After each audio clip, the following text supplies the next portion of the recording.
Hello everyone, ఈరోజు మనం మాట్లాడుకునే టాపిక్ వచ్చేసి హెచ్ఐవి నీడిల్ స్టిక్ ఇంజురీ.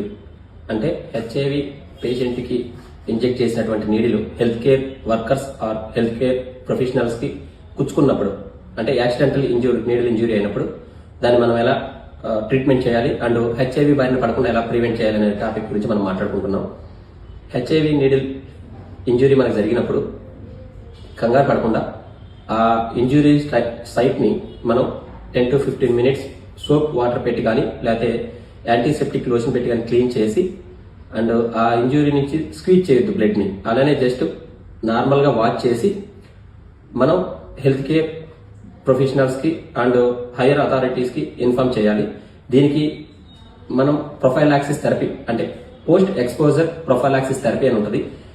మనకి నీడిల్ ఇంజురీ జరిగిన తర్వాత within 2 hours to 72 hours prophylaxis medication ఉంటుంది. అంటే three types of antiviral medication, anti retroviral medication మనకి వారల్గా ఇస్తారు. వాటిని 28 days కంటిన్యూగా టైం టు టైం డైలీ వేసుకొని 6 to 12 weeks హెచ్ఐవి టెస్ట్ చేసుకొని మనం ఫాలోఅప్లో ఉంటే హెచ్ఐవి బారిన పడకుండా మనం కాపాడుకోవచ్చు.